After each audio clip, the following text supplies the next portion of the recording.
here at Tereba's meetup in Kihei. She's going through the steps that what she had to take to wholesale, basically wholesale this Kihei property.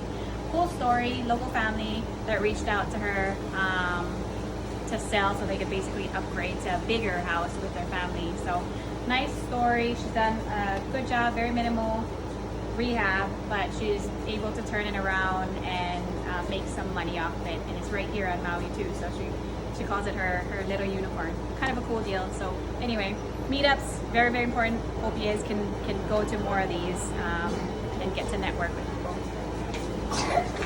So, and I kind of told him what I wanted. I'm like, this is what I want, and this is what I don't want. This is what I want from you, and from this deal, this is what I don't want from you and this deal. And we agreed. We went into this, and we got a listing agreement going. What else is there to say? So, this is my second hotel, and granted, we're under escrow. We've accepted an offer. It's gonna close hopefully within 30 to 60 days, but I feel like hotels are powerful because the numbers sometimes when you add a rehab timeline and maybe 6 months of holding costs and all the scares that come up with a rehab, it really, really can eat away at your profit.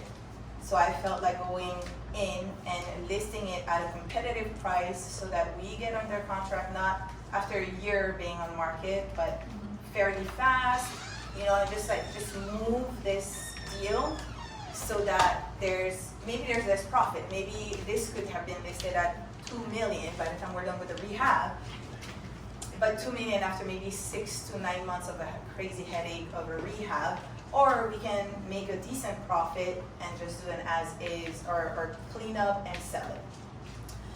So if you have any questions about hotel, the numbers. So acquisition was 740 something, 740 cash, got hard money and private money.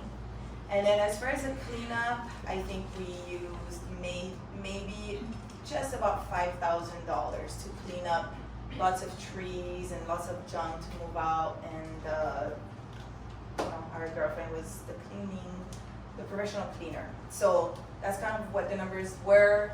By the time we were ready to list, Justin pulled again another market analysis, and he felt like it could be listed at $895,000. That was way more than we expected. So that's where we're at. We did accept an offer. Do you girls want to talk about anything on the JV side or project management, but managing, coordinating? It was a lot. It was, yeah, definitely. Just how they stayed a little longer than they were supposed to. Things were booked and we had to move things around. So just that, but yeah, that's right. So because speed is of the essence when we are in these deals, as you all know. I wanted to close tomorrow. We take pictures. The next day we list. I was like, can you take pictures on a Sunday? Come on, this is the only day we get, and let's put it out and stuff. So it took the family a little longer. I mean, you can imagine 30 years worth of life here. That was a lot. They had businesses and such. So and a lot of emotional attachment to this place. So we gave them grace and they stayed a few extra days. However, we had to book everyone, all the cleaners, the outside, the yard cleaners and the power wash. So anyway, we had coordinated a whole thing for an all-day Saturday here. None of it happened. We had to move everything to way later. And anyway, so, but that's again that's not uncommon, right? Yeah. On any deal, whether it's a hotel, super simple, or a rehab. And then I'm gonna let Justin talk about the listing side now. Hi, I'm Justin Shaw. I'm realtor in Maui, 8 years full time. The one thing I noticed when we first walked this property, I told you that they're gonna take longer than whatever they tell you they're gonna take. Yes. There was just so much stuff in there, that's why I knew it was gonna happen. And I took it like any other listing. It was pretty simple. I just did my comps, and I did comps every 2 weeks because this was kind of just going a little bit further than it was, and the market's changing pretty much weekly this year. So I was just doing my comps every couple weeks, and the whole time I was doing it, there's only like 2 or 3 properties in Kihei for under $1 million. 2 were CPRs, one was halfway burned down. So I knew that we could go, I think you were talking about 850, and you're like, I don't want to do nothing to the property, and that was how she came to me. She didn't want to do nothing, and I advised her, don't do nothing to the property, because this kind of property, once you start painting, you gotta start changing siding and trim. It just would have been so major. I said, we'll just price it correct. We'll do it as is, and I'll market it and show the hell out of it, and that's exactly what I did. And I mean, back-to-back showings for like the first couple weeks, and it slowed down, and I was pretty confident we were gonna get an over-asking offer within the first week, because that's how the trend has been this year for me and other agents. And we didn't, and we had a plan before we went in that if, time decay, right, days on the market, people start offering lower, so we had a plan, and she was more than open to it, that maybe we do a price reduction after so many weeks with 0 offers. And then, like this business is, Saturday came, and I had 4 really good showings, and I knew one of them was gonna make an offer, so I followed up right away when he left. I said, are you gonna make an offer? He said, yes. And I said, perfect. So I reached out to the other 3 agents that showed. I said, hey, we're gonna get an offer coming in today. It's gonna be a quick expiration date, so get your offers in. And then by Sunday, we had 4 offers on the table after like 3 weeks of 0 offers. So, Yeah. and they're all great offers too. It wasn't an easy pick, but yeah. And then, sorry, I forgot to mention the due diligence part. So granted, I had met with them back in January, but until, at least for me, until I'm under contract, I'm not gonna like get the inspectors, survey, like I'm not gonna do all of that because there's no signature that I'm going to be the buyer. So as soon as we signed, made some calls, so we got an inspector, met him here, we got a survey company, and didn't have to meet them here.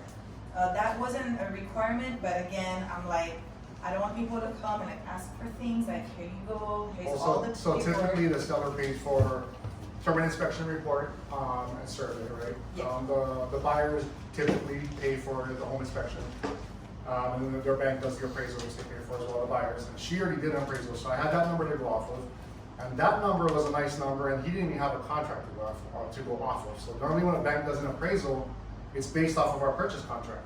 And they'll look at comps, they'll look what the contract is, and they have at least some frame of reference. So he pulled the appraisal based purely on comps, and it came out great. And I said, okay, good, we can go a little higher. But she already did.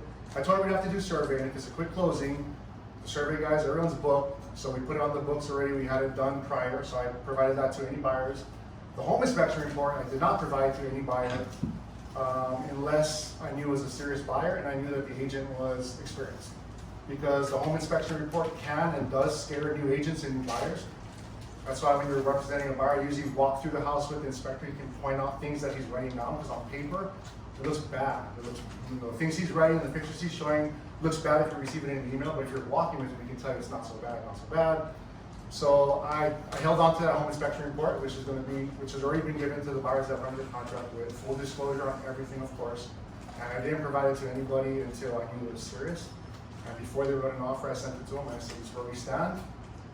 It's as is, what you see is what you get. There's nothing hidden. I told them all the pros, I told them all the cons, flushed everything out in the beginning in hopes for a smooth escrow. And that's what we did. So, but she did a lot of things up front, which kind of made things a little easier too. And so a couple of things, at least for me as an investor, working with an agent, a couple of things that Justin does. First of all, he meets every potential buyer himself here. That way it's not someone else trying to sell this home, it's him. And he knew every inch of the home, had the inspection report. We walked it several times, so he really knew the good and the bad. So when he walked the property with the potential buyers, he pointed everything out. He's like, this is what you're getting, right? Like there's nothing hidden. We have a report, which I think just makes that offer that would come in, even if it's a lower than asking offer, at least it's strong. You know that, okay, we know what to expect. We know how much money we could potentially put in this, and we know how much it could potentially be as well. So that was important for me. Simply because I had some couple bad experiences, and I felt like the agents could have done a much better job. So really wanted, the first time we met here, I'm like, this, and that. Nothing else. If you're not fit for this, what I want, let's not do this together. I'm gonna find someone else. So it ended up working out. And I think, again, for investors, it's super important. Especially because usually most investors do like the bells and whistles, right? It's basically a brand new home, so the agent has nothing to point out. It's like, you're basically getting a brand new home, new plumbing, new electrical, new everything, new roof, so like bring that best offer. For him, it's not the same. It's like an as-is home. The bones are great, obviously, but there's, it's not your renovated home. But that's why we priced it as a not renovated home. Anything else you want to add? That's about it. I have a question. Yeah. So what kind of buyers came? Rehab guys? No. So I would say about 70% of the buyers that came by were either first-time homeowners or maybe upgrading from an apartment or a condo or something like that from like a Parkside or Kihei villages. So very few were investors looking to. I don't think it was priced for an investor. That's why. Considering the work that needed to be done, I didn't expect a lot of investors or buyers. Just knowing what I know about the house and the market and all that. So yeah, it was mostly first-time home buyers. So. And it appraised. And the price. What's that? And it appraised. We didn't do an appraisal yet, but she did an appraisal prior to even meeting with her. Oh, okay. And the appraisal is higher than the offer that we received. And I don't have a problem, I don't think this is gonna have a problem appraising. And the Kihei market for under $1 million, this is gonna appraise. And like she says, I put a lockbox on there for like maybe for them or for whoever else, but if I'm listing a property, I'm there every time for the showing. I don't let my listings, unless it's like land, but even then, I'm there at every showing because nobody knows the house like the seller's agent. The buyer's agent's never been here before. They just read what I put on the MLS. So if they come here with their buyers and the buyers have questions, they don't know who to ask. They don't know what's going on. So then they'll probably just point out all the bad stuff. So I'm here every single showing from early morning to late at night, whatever it takes. And then, and same thing with the appraisal. So when the appraiser makes his appointment, I'm not giving him that lockbox time. I'm going to be here with him. I'm going to point out the brand new roof. I'm going to point out the brand new solar water heater, the oversized water heater. I'm going to point out the fully fenced yard, the survey with no encroachments. There's a lot of things I'm going to build, and I'm going to add value to make sure that the appraisal comes in at the number we want it to come in at, and not undervalue. What would be the ARV on this? I thought it was gonna be 850, and that's why. Oh, like once Like renovated. Yeah, if you Oh, fix 1.1, 1.2 maybe. This is a. It totally depends what you want to do, right? If you change all these windows, then, it depends what you're trying to do, right? Take this So the people out, who are buying the it, concept, they're gonna redo all the so much. flooring. They're gonna obviously do the baseboards and replace some T111 siding on the outside and some trim, paint it interior and exterior. But if they wanna go crazy, they're gonna gut this kitchen, they're gonna replace every single window and door, and even the garage door. And yeah, you're talking a couple $100,000, if you do it that way, and if you don't know, you don't know.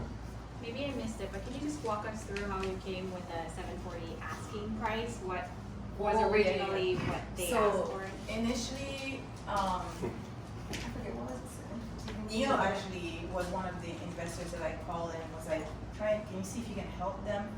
I wanted it right below 700, and that would have, because I thought we could only list it like 800 maybe. But after meeting with a couple experienced investors and Justin, it was like, oh no, you can go above 800. So that's how I was more comfortable going higher than 700. So it was mainly what they needed. They had a walkaway number to put money down on that home, and their lender just basically went over everything. It's like, if the offer is 740, this is your payoff. This is all the debt we want you to pay off, and this is what you're going to be left with. So basically, your number needs to be that. Yeah. How much are your costs going to be to your PML and to Kiko? Can you dive into like the numbers, like the HUD to HUD? What do you expect on every HUD? Any idea? So PML 155,000, 12% APR. So really hoping that this is a 3-month thing, maybe 4 months. should this offer really go through and we do close it in the timeline of the contract. So 12% APR, Kiko, I think we're at 10 point something. But the loan that I got with Kiko is a no monthly payment loan. So I really like that. So that's better for holding costs and keeping track of the books. So And then the points too. Kiko, did I put the numbers on there? No, I didn't. But I just filled out our title paperwork today. So Kiko's loan is, I want to say 690 something, 690 something. So, and 10%, hopefully just 4 months holding. Yeah. No points on that loan? Yeah, there were 2.5, I think. 2.5. Up front, yeah. Okay. That's why my down would have been 130 or so, but I had to raise 155 for closing insurance and points. Yeah. Did you say it was no payment, so it was wrapped around your Yeah. hand? So Yeah. no monthly? Correct, no monthly payments. I got another question. So you brought on some JV, so how did you decide to split that? Like, what did you do there? Because like you brought the PML versus the roles that they did, like what percentage split you guys do? Or So you do? I will, to answer his question is how did we figure out the profit split with the JV partners? One thing to know is JV partnerships work when everyone walks away with a fair share of what they put into the deal. So they did all the project management, they helped find PMLs, and they are also in communication with Justin all the time whenever he needs anything. So our current partnership is 60% me, 40% them. Same with the other deal that we did together, 60-40. But I've done other JVs where it was 50-50. That's kind of what I'm familiar with. I'm sure there are other ways to split profits. Yeah. And I like partnerships because we don't just share the profits, but we also share the headache. So clearly I was done for a week. It would have been just sitting empty maybe for a week. I don't know. They were on top of the sellers trying to get them to move all their stuff out. But it was filled. It was really filled to the ground. Yeah, we didn't know what we were gonna see once everything was done. Yeah. So we were originally thought 350,000 for this price, and then once it was all cleaned out and we saw how it looked, and we took another look at the market and seen what was not only what the comps were or what's sold, but what's currently available to buyers. And that's really what dictated the price to jump up to 95. I felt confident we would get that. And then once everything was removed, we'd seen it wasn't that bad. 'Cause Yeah. we couldn't tell. There's so much stuff in it. Yeah. Any other questions? Yeah. So you said that you found this owner on your Instagram. What did you say on your Instagram? So it wasn't the owner, it was the family of the owner. I think so because she's an investor, so she's kind of aware. I don't know if we've met in person on it. I think we did at the meetup that I did a couple weeks ago. I think only then we finally met. But yeah, we didn't. So she was, weird to say, she was a follower on Instagram. But she knows that I'm on Maui. I'm a Maui investor, so she brought it to me. I was actually surprised because for like a year and a half, I was just doing out-of-state deals. So I'm surprised that she brought it to me. So what did it say on Instagram? Nothing. 'Cause I wasn't even looking for Maui deals then. Oh. Yeah. So she basically just messaged her. and Yeah, told she her just. that I didn't. I And didn't she knew ask. you were an investor. Yes. So yes. you promote yourself on Instagram as an investor. Yes. Okay. Yes. Yeah. Yep. And that you were on Maui. Yes. Yeah. I feel like that lead was a unicorn. That's it's so rare. At least for us here on Maui. So rare. Well, maybe have more. Yeah. More unicorns. Alright guys, so if you don't have anything else, no other questions, let's network, spend some time networking, eat. We've got about another hour. And ask questions. Justin, Kesha, and Shanta are here. I'm available. We've got all levels of experience in here. And if you are an aspiring private money lender, we are always raising capital. Amen. To that. Yes, we always have deals. Yeah. Good? That's network. Thank you guys.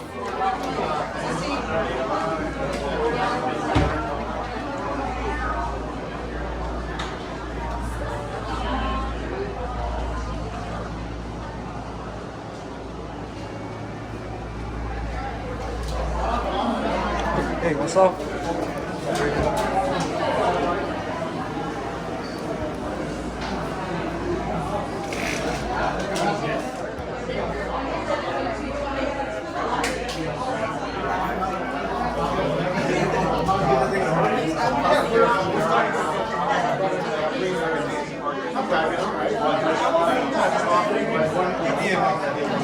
You want to give me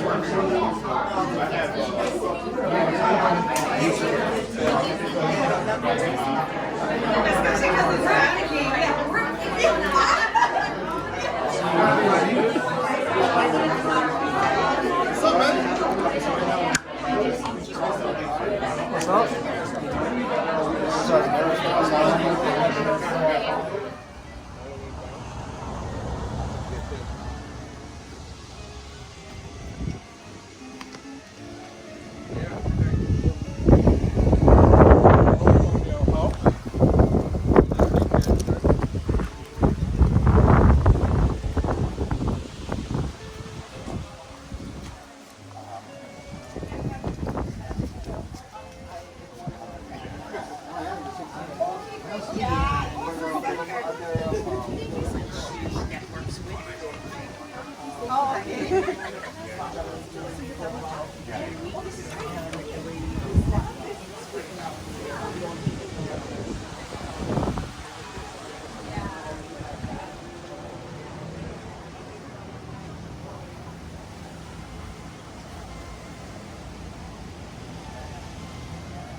Oh, you can make one ohana.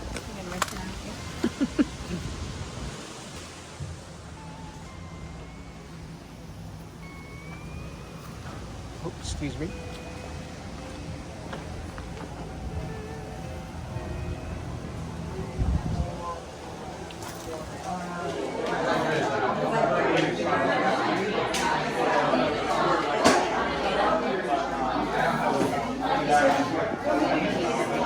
Garage.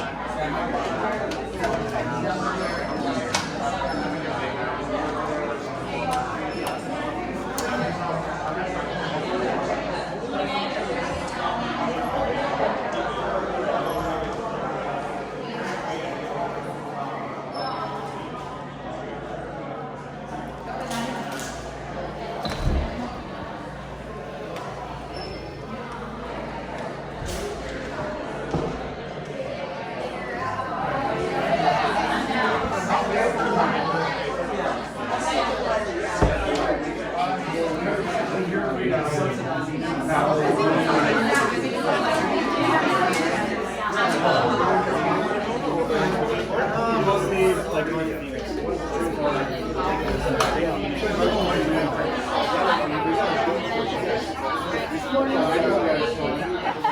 No, but the other house was selling for 900 something. But that one never, that was the 925.